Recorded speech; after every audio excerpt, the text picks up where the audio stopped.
basic concept. What happens is that because India is primarily an agricultural country, I mean 55% of our population is engaged in agriculture, and only they only contribute around 15% to the GDP. So think about it. If 55% of a country's population is involved in something and yet they only contribute 15% to the GDP, GDP is basically a measure of the output, essentially something which tells us how much are we actually earning from the services or the activities that we are doing. So that's a very sorry state, right?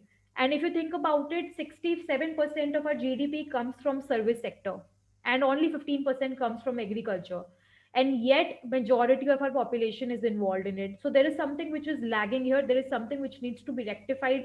Either our population needs to move away from to other sectors, maybe the service sector or the manufacturing sector, or we need to improve the contribution that agriculture is making to GDP. These are the only two things we have, right? That we need to do to in order to make sure that we are earning enough, our population is earning enough, and people are growing in general. So when we say that the economy is growing, we say that people are growing, their income levels is growing, they are able to earn more and they are able to earn well and buy more. So essentially what happened was that the government, it started with the British, they established an agriculture produce market committee, APMC. APMC locally, or in our parlance it's known as mandis. So if you think about it, a very those who are economic students and those who aren't, I'll begin with a very basic concept of price discovery. It's a very important part of price regulation. I hope I'm clear so far. If there are any doubts, please write them in chat, and make sure to write only about farm laws for now. We'll take up the other questions towards the end of the session. Cool. So think about price discovery here. So price discovery is important because without, yeah, I'll talk about mandis in detail. Let me begin with price discovery first. So what happens in price discovery is that, let's say there is a farmer A. That farmer does not know what is the price of onion in the market. By that I mean, I have produced, the farmer A has produced onion for rupees 2, and that farmer wants to sell it in the market, but the farmer doesn't know how much the customer is going to pay for it. The customer might pay 3 rupees for it, the customer might pay 5 rupees for it, the customer might as well as pay 100 rupees for it. But what is the correct price to charge? Because farmer A is not alone, farmer A is going to be in competition with farmer B, right? So what does that mean? If farmer B charges 6 rupees while I'm charging, farmer A is charging 2 rupees, then farmer A would earn more because customers will go to farmer A. At the same time, if farmer B charges 1 rupee and farmer A is charging 2 rupees, then people will go to farmer B more, right? So there needs to be an equilibrium condition in the market, a price at which people are buying freely and sellers are selling freely, as in they're all at the same level. There is no disturbance in the market. Everybody is able to sell the produce that they have brought in. This is the concept of perfect competition. This is a term that you might have heard. People who come from an economics background, they definitely know it, but people who don't, this is the concept of perfect competition, that everybody knows the price at which customers are going to buy from market, and also everybody knows the sellers also know the price at which they can sell in the market, at which they are sure that the price will actually, that they will actually be able to sell their produce. This is the concept of price discovery. So you discover a price at which you can sell in the market. And this brings us to to a where it is absolutely right for the sellers, and it's so for the buyers as well. So it was for this particular purpose that APMCs were first introduced, and it was also for this purpose that Essential Commodities Act was introduced. So Farm Bill is actually a combination of three important acts, as you would know if you read the newspapers. But even if you don't, farm bills consist of three very important acts, and farm bills, the most important one here was basic the most important one are the first two, which deal with how they're going to affect farmers directly. And I say they're important because it that first the Lok Sabha, they basically deliberate over a bill, it gets passed on to Rajya Sabha, they again deliberate, they go, it is a very extensive process where people debate, They sort of think about both sides of the table, whether it's good or bad. And once this entire cycle is completed, it is only then that the law is signed by, it's passed by Rajya Sabha and it's signed by the president, and the bill becomes a law. So that was the big process through which these farm bills went through. People are raising hands. I advise you to, write your questions in the chat window. Okay. So these names you can learn that it was actually Naren Singh Tomar 2000 who basically introduced the farm bill. He's a minister of agriculture and farmers welfare in Prime Minister Modi's cabinet. Again, I ask you to write your questions in the chat. Why lag? Okay.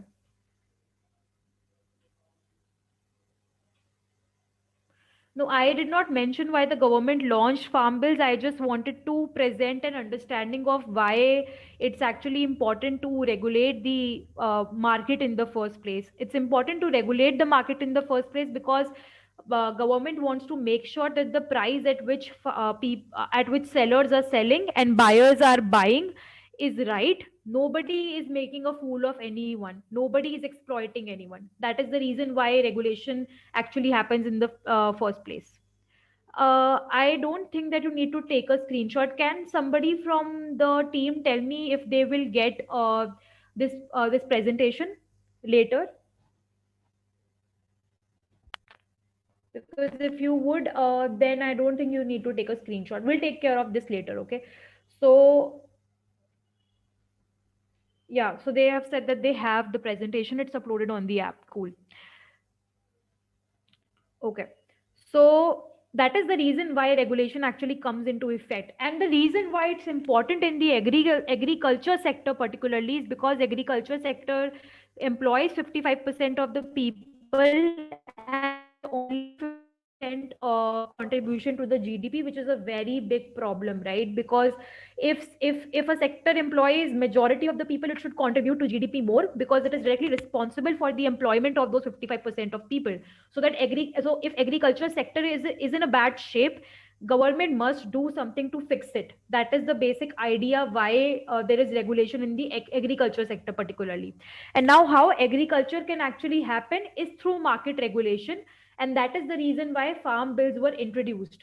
Some of the very big important problems which were actually there in the agriculture, you will see in this PPT as well, was that farmers, the biggest problem was that farmers were actually getting paid very less for what they were producing because the middlemen were taking away a large chunk of their money. But we'll discuss this in detail later.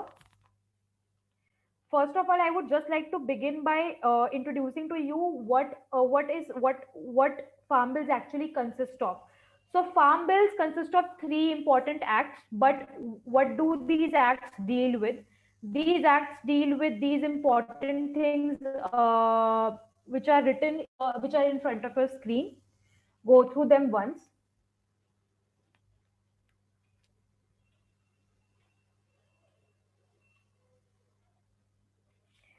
So it has commodities, conservation, trade, nutrition, research, forestry. Why these things are important? Because think about it. If farmers know which pesticides to use, if they know which methods are the best one uh, to improve their crop cultivation, wouldn't that really help them to make sure that they adopt the best practices with the best yield? So these are the contests. These are all the very important features of the farm bills. These are the important considerations that the farm bill has made, that the government has made while making the farm bills, and it is to do majorly with food that we eat, the produce that farmers give out. It also consists of commodities. Why to distinguish between milk, Amul milk and mother dairy milk? So it's basically something which is common to, it has a common taste, it does not really have a distinguished feature. So those are the things which are included in the farm bill. Onion, tomato, milk, those kind of things. So these are the things which are included in the farm bill.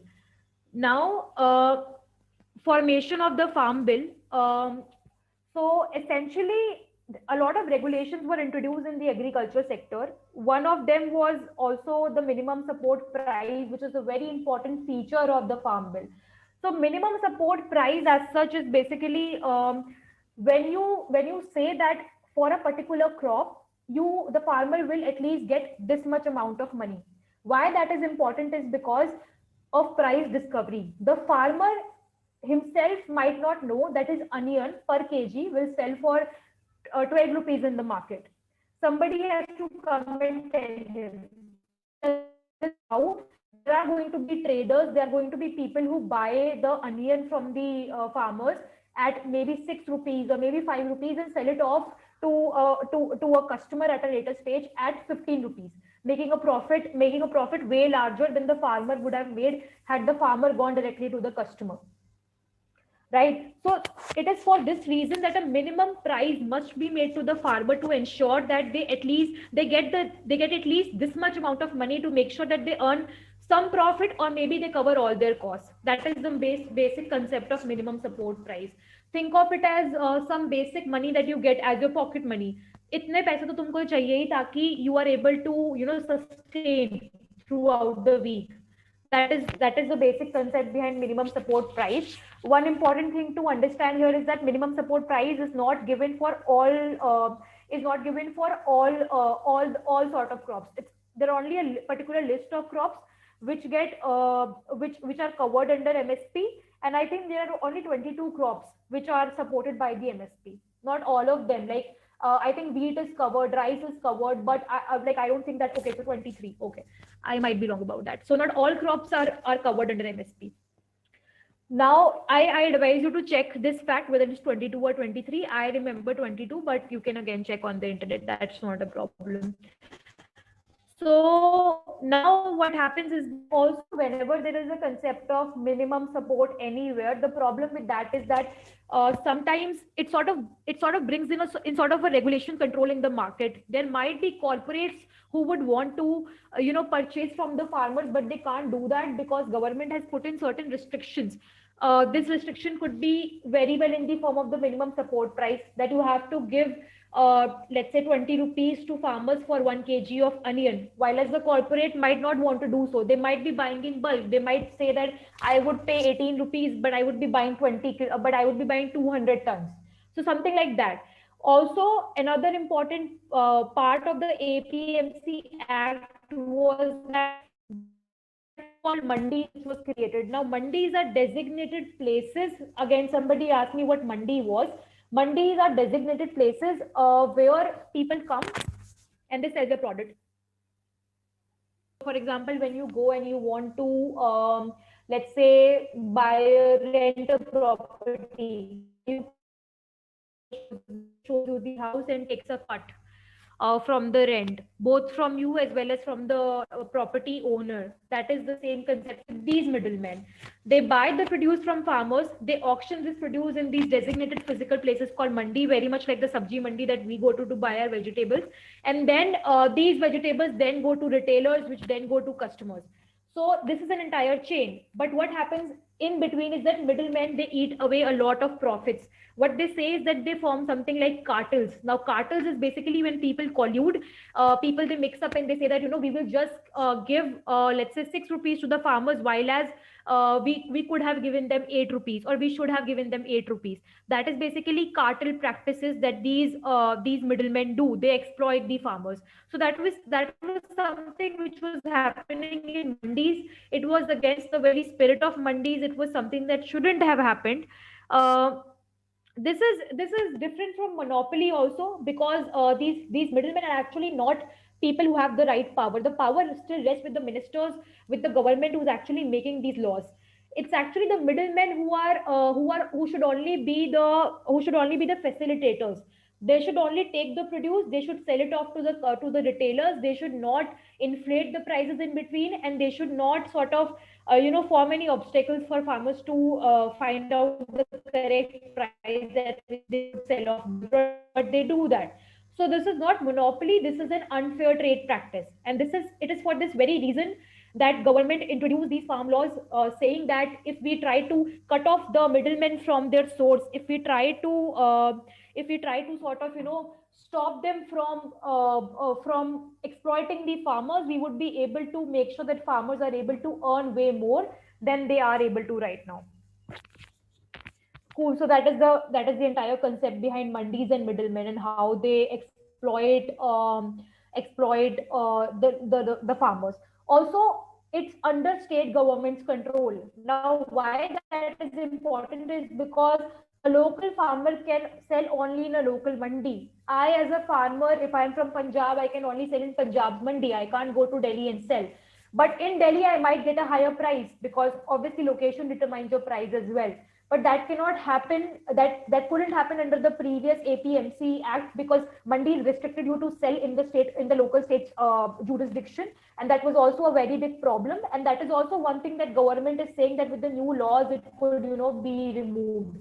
So middlemen could be removed, the restriction in terms of physical infrastructure could be removed, and also farmers could, get a fairer deal. They could get more price. They could actually move out of the confinement of the physical confinement of the mandi, go to a new state, go to some other location where they could get a better price, make a deal there, and earn more profits. So that is the entire concept behind this. Why the riots are happening, I'll also tell you that, but this is the complete story till now. So like you see in this picture, this is a typical mandi. Mandis are basically where, these farmers come and they sell, and the middlemen are people through whom this transaction take place. So if you can read this slide, it is basically when there is a single seller and multiple buyers. So monopoly could be so we don't have perfect monopolies in the market, and why we don't have that is because, again, government can't allow one company to enjoy to sort of enjoy an uncontested position in the market. By uncontested, I mean that it could very well be the case that if one company controls the entire market, they could increase the price at their wish. They could control the supply at their wish. Imagine in a drought situation, they might say that I'm going to sell, if it's a water manufacturer, they might say that I'm going to sell water at 500 rupees for 500 milliliter. That is the kind of power that a monopoly company yields, because you are the only seller in the market. Monopsony is when we have a single customer, multiple buyers, and that is something which happens in Indian agriculture sector till now under the APMC Act. Often because of minimum support price, there were not private takers for farmers' produce. And what happened in that situation was government was buying from farmers directly. So what that led to was that government used to buy, let's say, onions. Farmers had generally a bumper crop, bumper produce, and government brought the onions because they were obligated to do so under the MSP, and it's not enforceable by law, but it's something which is meant to encourage farmers, protect their interests, and that's why the government did that. Now that's monopsony, because essentially it's the government which is buying from the farmers or from multiple farmers, right? So that is the system which MSP gave rise to. Also, there is one concept I want you to read. It might really be helpful. It's called welfare loss. Those who don't have an economics background can go and Google it. What happens when you get subsidies? What happens when you get tax cuts? What happens when you get these minimum wages or minimum support price? What happens is that government is trying to artificially control the demand and supply curve, but it affects the society in some way. Read about it. It's very interesting. It will clear your doubt about the monopsony and the minimum support price a lot more. So this was something was happening, and yes, somebody asked in the chat whether farmers could not sell outside the market, outside the mandis now. That's true, they couldn't. Could only sell in the state mandis. So they can't. They have to sell to anyone they want to under the previous system, because government wanted to make sure that farmers get cut price discovery. So that was the entire concept behind the act. That they would be designated place. They would come and they would get at least minimum support price. agriculture actually comes under both state and government. It comes under the concurrent list. It's something on which state and center both can make acts. If you think Bihar actually had done away with the mandi system a long time back, they did not show a lot of progress for it. They did not show a lot of say that this is something that we've improved now. That did not really happen. But and that is something, that's an argument that the people testing are giving now, that if this system is so good for us, the new system is so good for us, why didn't it work for Bihar? That's their argument. Because think about it, too many regulations lead to entry barriers. There was a very big disconnect between the corporates and the agriculture sector in India. It's actually a big reason why the agriculture sector is not able to prosper well till now. Because when it comes to privatization, when there are private companies involved, they definitely improve the efficiency of any system, right? So let's say, think about it, from 1991 India's economy definitely changed, and it changed because of LPG. So similarly, when you regulate a market, you try to open it up, but putting restrictions like MSP, or putting, I wouldn't call it a restriction because it's something which is protecting the farmers, but introducing any sort of norms which the corporates have to comply to. Why these norms are important? Because they make sure that farmers are not exploited, but at the same time they impose certain restrictions on the corporates. They don't let corporates maybe work in the way that they wanted to. Yes, that's also a problem. Again, like I said, that MSP does not, number one, cover all crops, and these are not given to all farmers, particularly marginalized farmers. It is something that I would have spoken more about in later slides. So, who are marginalized farmers? These are small scale farmers who don't really own big land. So, India's farmers can be divided into three types. Number one would be large farmers, basically large scale farmers who own, large amount of land, hectares of land. Then there will be small scale farmers. Then there will be marginalized and very small scale farmers who don't actually own any land altogether. They rent out some land and then they grow their crops on it and sell it off. So think about it. These farmers are the ones which are at most risk. They are the ones who are most vulnerable to the middlemen, to the restrictive practices which might be placed on the mandis. So it is for these farmers that farm bills could be proven the most efficient for, if they are implemented in the right way. And let's understand how, if the farm bills are implemented in the right fashion, they can actually be beneficial.